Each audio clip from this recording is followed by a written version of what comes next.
লক্ষ্যে নিজেদের জীবন উৎসর্গ করেছেন।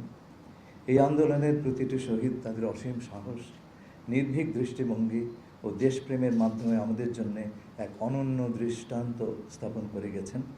একই সাথে আমি আহতদের প্রতি সমবেদনা জানাই, যারা সেই ঐতিহাসিক আত্মত্যাগের জীবন্ত সাক্ষী হয়ে আমাদের মাঝে রয়েছেন।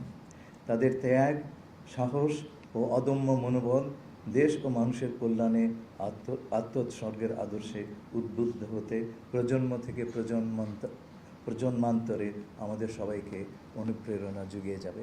আমাকে একটা লিখিত বক্তৃতা তৈরি করে দেওয়া হয়েছে, আমি এর বাইরে কিছু বলছি। আমাদের সবারই নিশ্চয়ই স্মরণ আছে 2 বছর আগে ঠিক এই সময় আমরা কী অবস্থাতে ছিলাম। আপনারা অনেকে দেশে ছিলেন, আমরা অনেকে বাইরে ছিলাম। বাইরে থেকে যখন আমরা ঘটনা প্রবাহ দেখেছি যে আমাদের ছোট ছোট বাচ্চারা যে নির্মম নির্যাতনের শিকার হয়েছেন, প্রাণ দিচ্ছেন, আহত হচ্ছেন, বাইরে থেকে দেখে তো আমাদের সুস্থ থাকার কথা না। একসময় ইন্টারনেট বন্ধ হয়ে গেল, একেবারে ব্ল্যাক আউট। এরকম ঘটনা কিন্তু আমি কখনো দেখি নাই। এমনকি মুক্তিযুদ্ধের সময়ও কিন্তু এই ঘটনা ঘটেনি। তখন ইন্টারনেট ছিল না, কিন্তু তথ্য প্রবাহ এভাবে বন্ধ করে দেওয়া হয়নি। তো বাংলাদেশের ইতিহাসে এটা ছিল সবচেয়ে নৃশংসতম সময়, একটা সবচেয়ে বড় কালো অধ্যায়। আমরা স্বাধীনতার পরে এই ধরনের একটা সময় দেখতে পাইনি। আমার মনে আছে অগাস্টের একেবারে শুরুর দিকে আমি কিন্তু এককালে জাতিসংঘের মহাসচিবের অফিসে আমি অর্থনৈতিক এবং সামাজিক বিষয়ে প্রধান হিসেবে দায়িত্ব পালন করেছিলাম। সেখানে আমার বেশ কিছু সহকর্মী এখনও আছেন।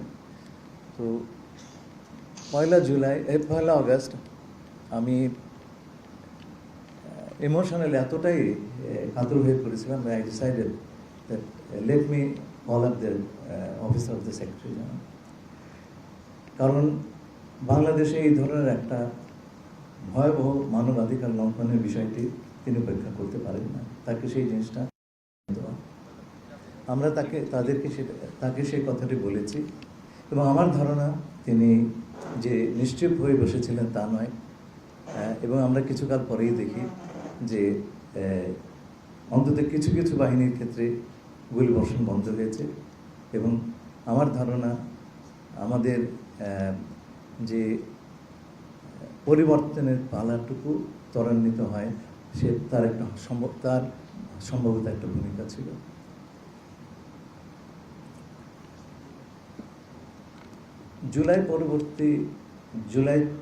আগস্ট 2024 পরবর্তী সময়টা কিন্তু খুব মসৃণ ছিল না। তখনকার যিনি সরকারের দায়িত্বে ছিলেন প্রধান উপদেষ্টা মহোদয় আমাকে ডেকে পাঠালেন সরকারে কাজ করবার জন্য। এক পর্যায়ে তিনি আমাকে ন্যাশনাল সিকিউরিটি অ্যাডভাইজার হিসেবে ডেজিগনেট করলেন। তো আমাদের সামনে আমাদের সামনে 3টে বড় চ্যালেঞ্জ ছিল, অন্তত আমার বিবেচনায়। একটা হচ্ছে চিফ অ্যাডভাইজারের নিরাপত্তা নিশ্চিত করা, তার কিছু হলে এই পুরো বিষয়টি অন্যদিকে চলে যেতে পারত। দ্বিতীয় হচ্ছে সরকারের স্থিতিশীলতা রক্ষা করা। এবং 3 নম্বর বিষয়টি ছিল এই পুরো ট্রানজিশন এটা যাতে একটা ভালো নির্বাচনের মাধ্যমে সমাপ্ত হতে পারে। এবং 3টি বিষয় আমরা করতে পেরেছি। নানান ধরনের বাধা ছিল, সমস্যা ছিল, আমরা করতে পেরেছি। এবং নির্বাচনটি ছিল আমাদের দেশের, এটা আমার কথা নয়, এটা ইউরোপিয়ান ইউনিয়নের পর্যবেক্ষকরাই বলেছেন, এটা একটা চমৎকার নির্বাচন ছিল, উৎসব মুখর একটা নির্বাচন। এবং আমরা যে ধরনের অসুবিধার জন্য তৈরি ছিলাম সেগুলো হয়নি। সুতরাং মোটামুটি বেশ মসৃণভাবে এই নির্বাচন অনুষ্ঠিত হয়েছে। এবং বিপুল সংখ্যাগরিষ্ঠতা নিয়ে আমাদের প্রধানমন্ত্রী জনাব তারেক রহমানের নেতৃত্বে এই সরকার গঠিত হয়েছে। কিছুকাল আগে আমাকে তুরস্কের পররাষ্ট্রমন্ত্রী বললেন, বাংলাদেশ একসময় আন্তর্জাতিক পরিমণ্ডল থেকে হারিয়ে যাচ্ছিল, সেই বাংলাদেশ ফিরে আসছে দেখে আমরা খুব আনন্দিত। যখন এই কথাগুলো আমরা শুনি তখন আসলে বুঝতে পারি যে আজকে যেটা আমাদের প্রধানমন্ত্রী মহোদয় জাদুঘর জুলাই স্মৃতি জাদুঘর উদ্বোধনের সময় বলেছিলেন যে জুলাইয়ের যে আন্দোলন তার একটা বড় বিষয় হচ্ছে যে আমরা বাংলাদেশকে একটা ক্লায়েন্ট স্টেট হিসেবে দেখতে চাই না। এবং তুরস্কের ফরেন মিনিস্টার যে কথাটি বললেন সেটা সেই একই কথার প্রতিধ্বনি। তো শুরু থেকে আমাদের সরকারের পররাষ্ট্রনীতির সবচেয়ে বড় দিকটা হচ্ছে বাংলাদেশ ফার্স্ট, বাংলাদেশ প্রথম। আমরা সেই ক্লায়েন্ট স্টেট সেই পর্যায়ে কখনো ফেরত যাবো না, নেভার এগেইন। এবং এই কাজটার একটা বড় দায়িত্ব কিন্তু আমাদের। জুলাই সংগ্রামের যে সাফল্য, সেই সাফল্যের একটা ভার কিন্তু আমাদের উপরে আছে এবং সেইটা আমাদেরকে বহন করতে হবে, because foreign ministry is at the forefront of actions to ensure that we never go back to the state of client state.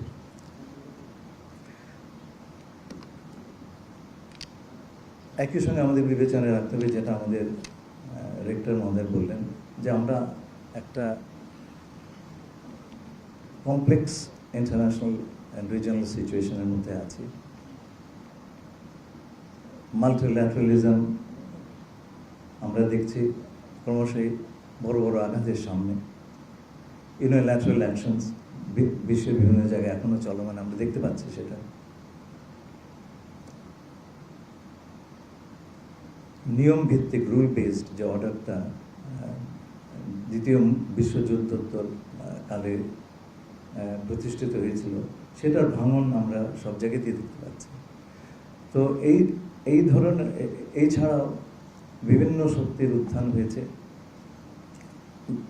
সভ্যতার অগ্রযাত্রা এটা হয় স্বাভাবিক, কিন্তু এই পুরো একটা কমপ্লেক্স আঞ্চলিক এবং বিশ্ব রিয়ালিটি, বাস্তবতা, এর ভেতরে আমাদের কিন্তু ন্যাভিগেট করতে হবে। শুরুতেই প্রধানমন্ত্রী আমাদের একটা বড় পরীক্ষার মধ্যে ফেলে দিলেন। উনি বললেন যে, আমি যখন তাকে বললাম যে জাতিসংঘ সাধারণ পরিষদে প্রেসিডেন্টের যে ক্যান্ডিডেটরা, সেখানে সাইপ্রাস এবং প্যালেস্টাইন তারা they were in the field, এবং আমরা ক্যান্ডিডেট হওয়া সত্ত্বেও প্যালেস্টিনিয়ান কজের কারণে আমরা আমাদের ক্যান্ডিডেটটা স্থগিত রেখেছিলাম। তো আমাদের নির্বাচন হওয়ার পরপরই বা ওই রকম একটা সময় Palestine withdrew its candidature and the field was Cyprus was only candidate in the field. প্রধানমন্ত্রী মাননীয় প্রধানমন্ত্রীকে সেটা জানালাম।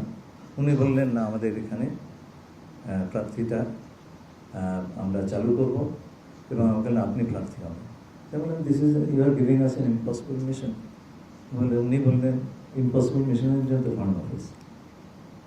তো এটা বিশাল চ্যালেঞ্জ। তা আমি আপনাকে বললাম যে এরকম একটা কাজ আপনার আহ্বান করেছিলেন সেই 70-এর দশকে জাপান সিকিউরিটি কাউন্সিলের অস্থায়ী মেম্বারশিপের জন্যে তারা কন্টেস্ট করছিল।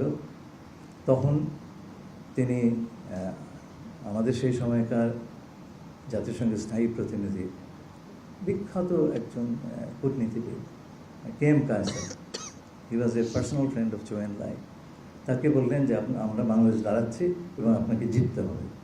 আমার এখনও মনে আছে যেদিন ফলাফলটা আমরা পেলাম, আমরা অবাক হয়ে গেছি যে এত অল্প সময়ে বাংলাদেশের মাত্র 4 বছর বয়স ইউনাইটেড নেশনসে, 4-5 বছর হয়েছে, জাপানের মতো একটা শক্তি তাকে হারিয়ে দিয়ে আমরা জাতিসংঘে নিরাপত্তা পরিষদের সিটে জিতে গেলাম।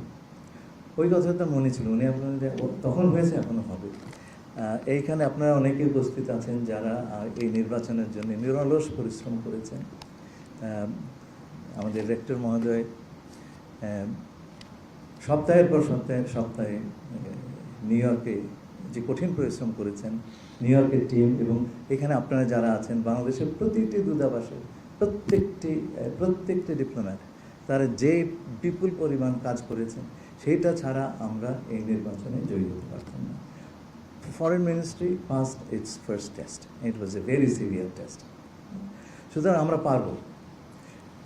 জুলাইয়ের শহীদবৃন্দ, জুলাইয়ে যারা আহত হয়েছেন, তারা আমাদেরকে যে ঐতিহাসিক দায়িত্বটা দিয়ে গেছেন, সেটা পালন করার মতন সক্ষমতা আমাদের আছে। শুধু সক্ষমতা না, আমাদের স্পৃহা এবং ইচ্ছাটাও আছে। সেটা আমরা এই ইভেন্টের প্রেসিডেন্সি ইলেকশনে দেখেছি। এই জিনিসটা আমাদেরকে আগামীতে জারি রাখতে হবে। আমরা যেন মনে রাখি, প্রাইম মিনিস্টার যে কথা আজকে বললেন, ওই যে ক্লায়েন্ট স্টেট, ওই অবস্থাতে যেন আমরা কখনো ফিরে না যাই। এবং এর জন্যে ফ্রন্ট লাইনে আমরা। জুলাইয়ের যে কজ, সেটা আগামী দিনগুলিতে এগিয়ে নেওয়ার জন্য এই আমাদের যে দায়িত্ব, সেটা আপনারা কেউ ভুলবেন না, প্রতিনিয়ত মনে রাখবেন। আমাকে যখন প্রফেসর ইউনূস বললেন তার সরকারে যোগ দিতে, আমি যোগ দেওয়ার দিন আমি তার সঙ্গে দেখা করিনি প্রথম। আমি গেছি হাসপাতালে এই আহতদের দেখতে, এবং ফিরে এসে তাকে বলেছি যে স্যার, আমরা যেন কখনো না ভুলে যাই যে আমরা কী অবস্থায় তাদের রক্তের উপর হেঁটে এসে এখানে বসেছি। এই কথাটি যেন আমরা সবাই মনে রাখি।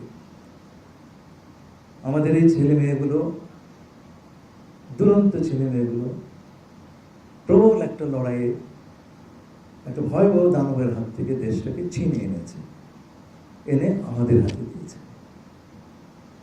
এই দেশটাকে যেন আমরা আমাদের মায়া দিয়ে, ভালোবাসা দিয়ে, আমাদের কাজ দিয়ে, আমাদের ডেডিকেশন দিয়ে, আমাদের মেধা দিয়ে, প্রজ্ঞা দিয়ে যেন এই দেশটাকে আগলে রাখতে পারি, এগিয়ে নিয়ে যেতে পারি। এই বিষয়ে আমাদের ফরেন সার্ভিসের যে দায়িত্ব, এটা আমরা কখনো ভুলব না।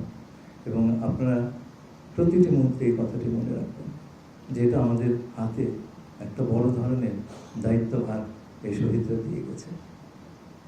আপনাদের অসংখ্য ধন্যবাদ।